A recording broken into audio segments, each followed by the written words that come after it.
cosplay world, we are back. We finally got the phone. That was just me putting the wrong clip in the wrong spot. Sorry.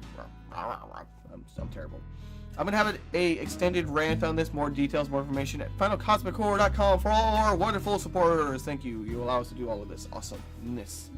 So this is a two-part bow. It breaks down in the middle because 6-foot long things are a pain in the butt, and sometimes conventions have rules against them, and it's just easier to get around. It's just simply a 1/2-inch dowel rod slotted into a 1/2-inch piece of pipe.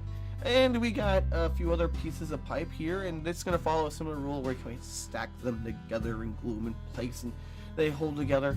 It's really convenient that pipes come in various sizes with internal diameter so that they can then fit together nicely. And that's going to act as our base for this. If you are not going to be covering your PVC pipe or things like this in foam, you might want to sand it down a bit more, but ours is going to be really heavily covered up, so not even an issue for us.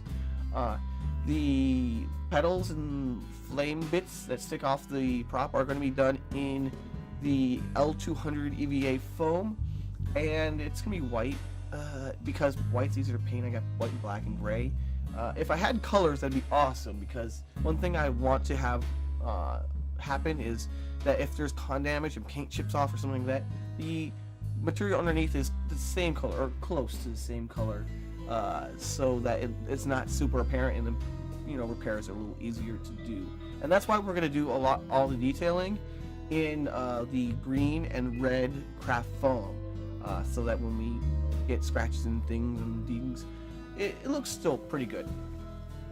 And additionally, we're like smoothing out, because craft foam has like a hard edge, and even if you smooth out with the Dremel, maybe it does not look as good.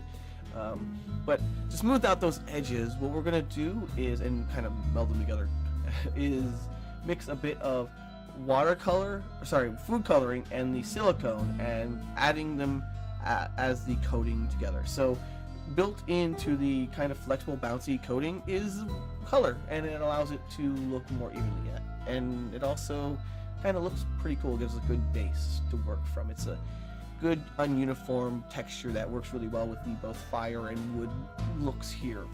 We're going to be finishing it up with a bit of airbrushing and making it airbrushing. I go over it one more time, because once you paint something, it reveals where your flaws are. So I'm going to address those flaws by adding a bit more silicone and creating more depth in the paintwork, and then going over it one more time with the airbrush to finish it all off. Yeah, the bow and arrow are actually just a wood dowel and some scrap warble bits, and painted up in the same exact scheme as the rest of the bow. Actually, just a fire in the bow, but there you go. Next up, we're going to be doing Monster Hunter, and that's going to be 12 videos long, because that Monster Hunter armor has a lot of stuff going on. My voice is going to get destroyed by that video set. I hope you guys enjoy. Thanks for watching. Good times to all. Rah!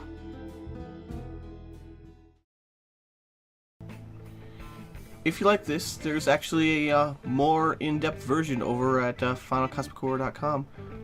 Check out the link in the description. Good times to all. Rah!